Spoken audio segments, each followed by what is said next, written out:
Hi, my name is Agung Hapsa. Yeah, let's get started. Pembahasan tabu. Pada 2017, ada 9 juta orang di Indonesia yang menderita depresi. Terlepas dari budaya, umur, gender, ras, religion, doesn't matter. Depression doesn't discriminate. Di dalam talk ini, aku akan membahas sedikit tentang perjalananku dengan depression, yaitu mulai 7 tahun lalu. So let's go back to 2012. This is pada saat aku baru saja lulus SD, bentar lagi akan masuk ke dalam program akselerasi di SMP. Aku bisa dibilang salah satu siswa teladan, top of my class, you know what I mean? A little bit of a brag, siswa teladan. I was part of the junior school council, itu kayak di Indonesia itu OSIS, bisa dibilang I'm a high ranking member. Kebanyakan grade school were A's and B's. On the weekends, kalau lagi nggak belajar sama teman-teman, kita bakal hangout, membuat video on the weekends. It was fun, life was good. Beberapa bulan di SD, tiba-tiba bapakku visanya habis. Dan kita terpaksa harus kembali ke Indonesia. Sebenarnya I like Indonesia. Jakarta is one of my favorite cities ever. Tapi sayangnya, balik ke Indonesia kita nggak ke Jakarta, malah kita ke kota kecil di Kalimantan Timur. Sekedar referensi, kalau kalian mau datang ke rumahku di Kaltim, kamu butuh naik pesawat sekitar 2 jam dari Jakarta ke Kaltim. Habis itu naik taksi mungkin sampai pelabuhan 30 menit, naik kapal feri 2 jam. Habis itu naik mobil lagi 3 jam, jalan sebentar, berenang dikit, baru sampai rumahku. Hari pertamaku sangatlah buruk. Malam pertama itu benar-benar listriknya belum diinstal sepenuhnya, jadi kita malam pertama harus tidur menggunakan lilin. Dan juga pada siang hari sangat panas, nyalain AC, terasa nggak ada perubahan. Dan yang paling parah sebagai pecinta film adalah nggak ada bioskop di tempat ini. Kamu mau budget filmnya, download online pun akan sangat sulit, karena kecepatan internetnya hanya sekitar 30 kilobits per second, artinya kamu butuh 5 hari untuk download satu film. Itu pun kalau nggak mati lampu. Tidak ada gunanya aku bilang, aku tidak senang. I wasn't happy. Daripada mendengarkan guru pas mereka ngomong, aku memilih untuk membaca novel. Karena pada waktu itu aku nggak ngerti bahasa Indonesia. Orang akan datang menghina aku, ngebully di depanku. Aku nggak ngerti ngomong apa, tapi kayak, ya ketahuan kan itu ngebully. Dan aku nggak bisa stand up for myself, karena aku nggak bisa ngomong bahasa Indonesia. Aku dari siswa teladan menjadi salah satu siswa terburuk di seluruh sekolah. Bahkan siswa-siswa yang nggak pernah masuk, yang nggak ikut tesnya aja dapat nilai yang lebih tinggi dari aku. I don't know how. For me, it was one of the worst times in my life. Dan apalagi kalau saat aku membuka social media, aku melihat postingan-postingan dari teman-temanku di Australia. Mereka punya hidup yang sangat senang. Aku hanya bisa bermimpi seandainya aku masih ada di sana. It was the first time in my life that I felt depressed. According to the World Health Organization, secara global ada sekitar 300 juta orang. Dan untuk banyak orang, mental health ini hal yang sangat sulit untuk kita bicarakan karena ada stigma di sekitarnya. Apalagi untuk anak muda, anak kecil, apalagi laki-laki yang selalu dikasih tahu dari kecil, jangan menangis. Kamu nggak boleh beremosi karena itu menunjukkan kelemahan. To be strong is to be immune to emotions.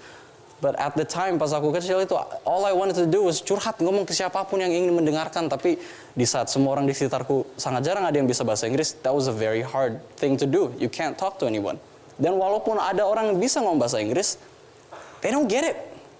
Mereka nggak ngerti. Kayak, aku mau ngomong, mau coba beberapa kali ngomong, tapi daripada mendengarkan, mereka malah berusaha membandingkan, malah bicara tentang seberapa buruknya hidup mereka sendiri, malah jadi kompetisi gitu kayak, oh hidupmu mah Gung, mudah, kamu SD di luar negeri, aku pas SD harus makan sekali sehari, lebih parah aku. Ya malah jadi kompetisi siapa yang punya hidup lebih buruk. Kompetisi di mana aku tidak ingin berpartisipasi. Lebih mudah untuk bilang I'm fine daripada menjelaskan sebenarnya apa yang kurasakan. At its worst, depresi dapat menuju ke bunuh diri. Aku ingat banget my online searches pada waktu itu incognito tab biar nggak ketahuan. I would search hal-hal di YouTube, di Google, dimanapun kayak cara cepat mati, cara bunuh diri tanpa rasa sakit, cara metode paling efisien untuk bunuh diri, hal-hal seperti itu. Dan ternyata aku tidak sendirian. Menurut a survei yang dilakukan oleh YouGov, 27%, yaitu sekitar seperempat dari seluruh penduduk Indonesia itu pernah mempunyai suicidal thoughts atau pernah berpikir untuk bunuh diri. Kita mengajarkan anak muda tentang pertolongan pertama. What to do in an emergency, apa yang harus kamu lakukan dalam emergency. Kita mengajarkan seandainya ada orang yang patah tulang, apa yang harus kamu lakukan. Tapi kita nggak mengajarkan mereka apa yang harus kita lakukan saat ada yang patah hati. Kita nggak mengajarkan apa yang harus kita lakukan saat ada yang melukai perasaan kita. Padahal mungkin luka yang fisik itu temporer, but a wound to your self-esteem can be chronic.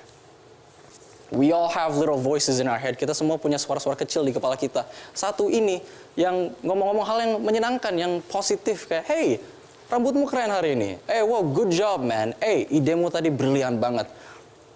Tapi ada juga satu suara lain ini. Ngomongnya hal-hal yang kamu nggak mau dengarkan sebenarnya. Kayak, kenapa sih rambutmu jelek banget hari ini? Tuh idenya buruk banget.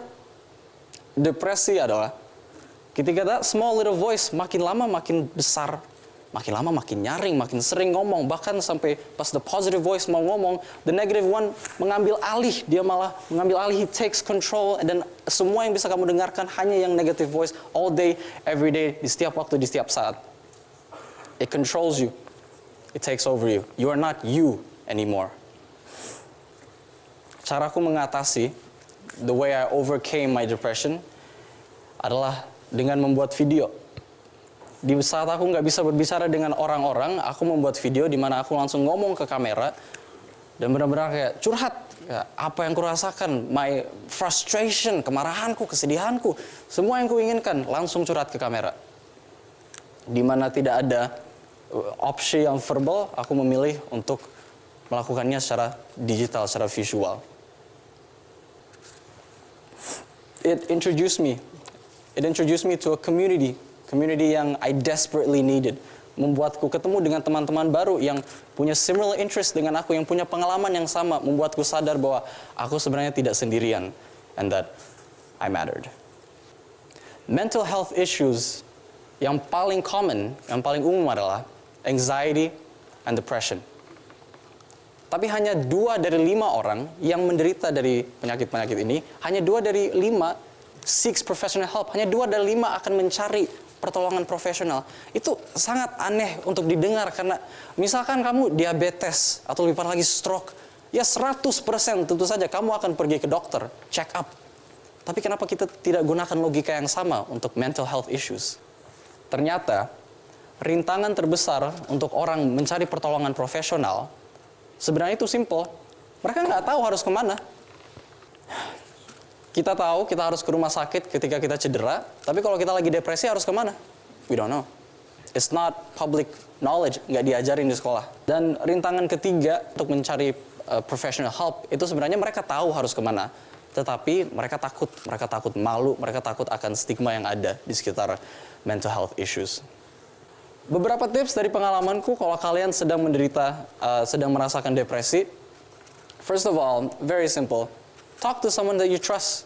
Berbicara dengan orang yang kamu percaya. Ini sebenarnya terdengar sangat simpel, tapi ini langkah yang mungkin sangat sulit. Tapi ini langkah pertama yang sangat baik. Setidaknya kamu tidak menderita sendirian. Secondly, yang kedua, hindari social media. Walaupun aku sendiri orang content creator yang berbasis di social media, tapi saat kamu depresi, aku sarankan kamu tidak menggunakan social media. Platform di mana orang sangat memilih postingan mana yang paling bisa menggambarkan hidupku sebaik mungkin, walaupun mungkin itu tidak sesuai realita. Itu akan menjadi standarmu dan kamu akan membandingkan dirimu sendiri dengan orang-orang itu, membuat kamu merasa lebih parah lagi.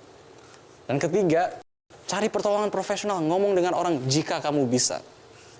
In conclusion, PR kita sebagai masyarakat adalah untuk menghilangkan stigma yang berada di sekitar mental health issues. Kita harus sadar bahwa walaupun mungkin tidak kelihatan seperti luka fisik, ini sama aja bahayanya, bahkan bisa jauh lebih berbahaya. Kita harus belajar untuk mendengar tanpa ngejudge. Small steps that we can all take for a future Indonesia that's more health conscious. We have to raise awareness. We have to start supporting these people. And we have to start saving lives. Thank you very much. Nggak takut ketika mereka nanti ngeliat, oh idola saya ternyata dulu pernah depresi, caman amat.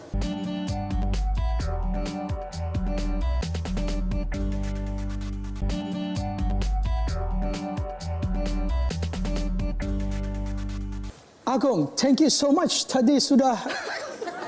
Loh, kok ketawa? Nah, tapi sesungguhnya dengan aksen yang sekarang di YouTube atau yang barusan Agung sharing buat kita semua gitu, itu bukan di sok bule gitu, enggak ya? Emang beneran? Aku kan nggak merasa ada aksen tuh. Gitu. Iya. Tapi Awal-awalnya aku sadar banget. Oke. Apalagi kalau nonton video dulu ya. Kayak pas pertama kali bikin video, terdengar banget aksennya. Tapi makin kesini masih ada ya. Nggak berasa berarti ya? Nggak berasa jujur. Nggak berasa. Tapi ini berarti yang salah satu yang membuat Agung waktu itu ada nggak sih kepikiran yang selain dari tadi ya kecepatan internet sangat beda banget sama di Australia, terus kemudian yang membuat depresi itu karena waktu itu nggak ketemu jati diri kah? Nggak ada kesamaan dengan teman-teman di Kaltim waktu itu? By the way sekarang Kaltim calon ibu kota negara men. Tapi back then belum tuh ya? No, back then belum. Oke. Kaltim sebenarnya keren tempatnya, cuman kebetulan aja aku di tempat yang bisa dibilang belum berkembang di sekitar Kaltim. So it was a lower part of Kaltim. We have like good cities in Kaltim sebenarnya, kayak Balikpapan is really great. Tapi I wasn't there juga. Iya. The problem in Tanah Grogot is just the culture shock kayaknya.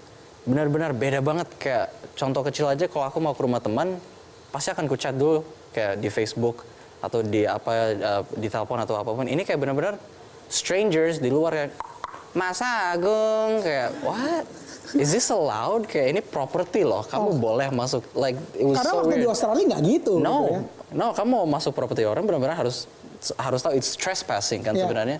So these people were like trespassing like on the window knocking, and I just felt like what is happening? Ini beda banget. Apalagi waktu itu bahasa Indonesia sangat-sangat terbatas banget nget gitu Dari kan? sudut pandangku yang ketok-ketok itu ngomongnya, ya takut kan di dalam Iya, kayak what are karena they nggak saying? ngerti gitu ya. Iya.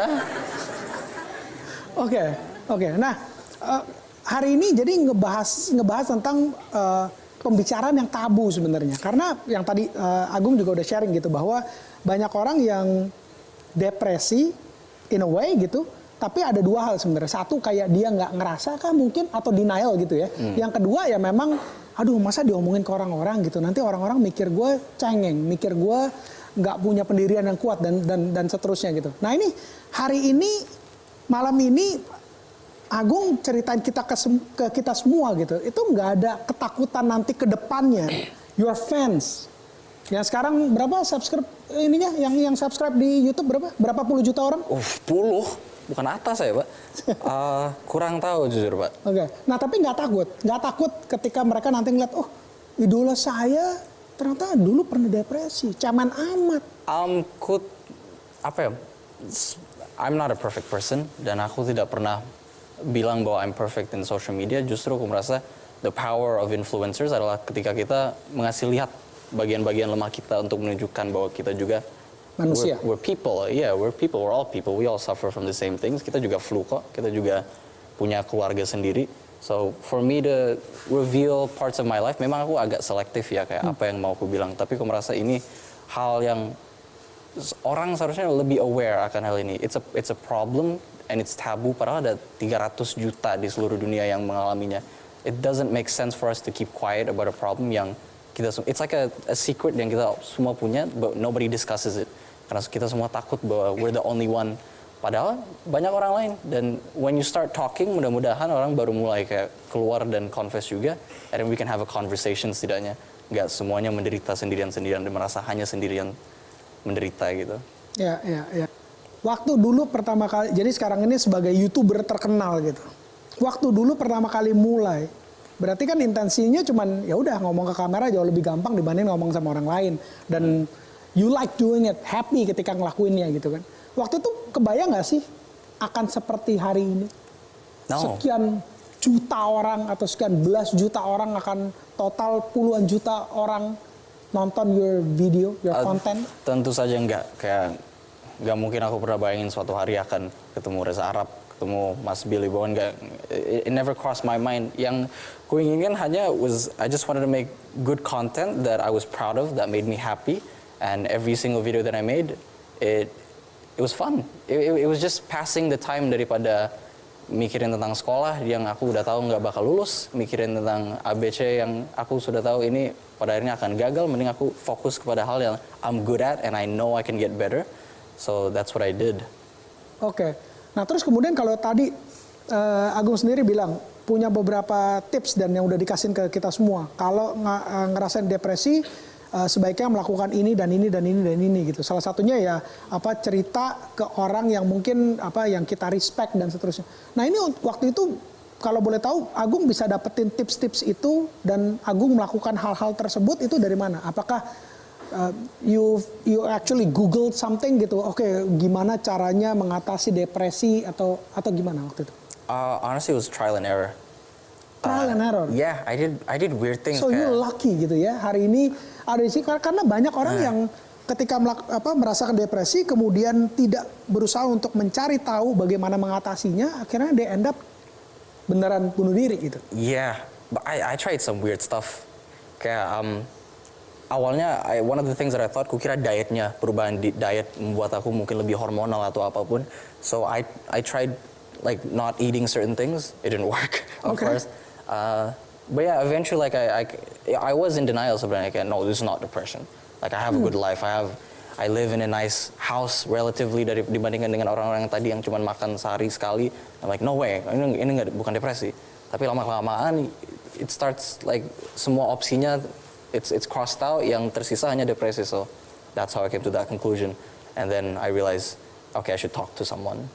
Siapa orang-orang pertama yang waktu itu Agung ceritain? Kan definitely bukan orang tua nih. Iya, aku ada teman baik.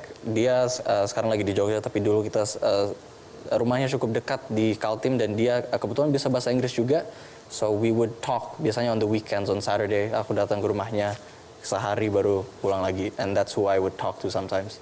Sebagai anak, untuk seluruh anak di Indonesia di luar sana yang mungkin nonton juga acara kita ini, pembahasan tabu ini ya, harapannya untuk sebagai seorang anak, harapannya orang tua tuh gimana sih supaya si anak nggak kena depresi? Ada nggak? Well, apalagi untuk orang tua zaman sekarang ya, if you give your kids like a tablet or a phone, which sudah standar kan sekarang dikasih tablet, watch what they're doing. Sadar bahwa social media does have an impact, so you gotta really monitor what they're doing. Because orang tua biasanya akan menyalahkan after the damage is done, kayak oh kamu sih pakai social media terus, ya kamu nggak melarang aku pakai social media dari awal. It's your fault sebenarnya. I don't think parents need to start realizing that they're responsible for how their kids are and that social media is a bad thing, but it's your responsibility to keep them away from that bad thing. So untuk orang tua sadarlah bahwa ada banyak hal baru yang threatening your kids. That's not just like menculik anak, tapi malah digital in your phones, in your pocket. So you got to be aware of that. Be constantly updated and realize that the threat is not just physical, but also mental. Pertanyaan terakhir, gimana supaya anak-anak ketika punya anak-anak muda ini ketika punya masalah, dia menjadi mau lebih terbuka ke orang tuanya? I don't have a good answer for that. Jujur aku nggak bisa jawab karena aku sendiri pasti dalam situasi itu bingung mau ngapain. So I can't answer. I'm sorry. Alright, renungan buat semua orang tua ngebuat bagaimana anak-anak kita atau yang belum punya anak, ini kelihatannya masih pada jomblo semua di sini ya. Pikirin bagaimana suatu hari supaya anak-anak kita semua nggak punya barrier untuk kalau mereka lagi punya masalah, mereka akan ceritain ke kita semua. Alright, untuk direnungkan. So, Agung, thank you so much. Mr. Billy. Cheers, man. Cheers.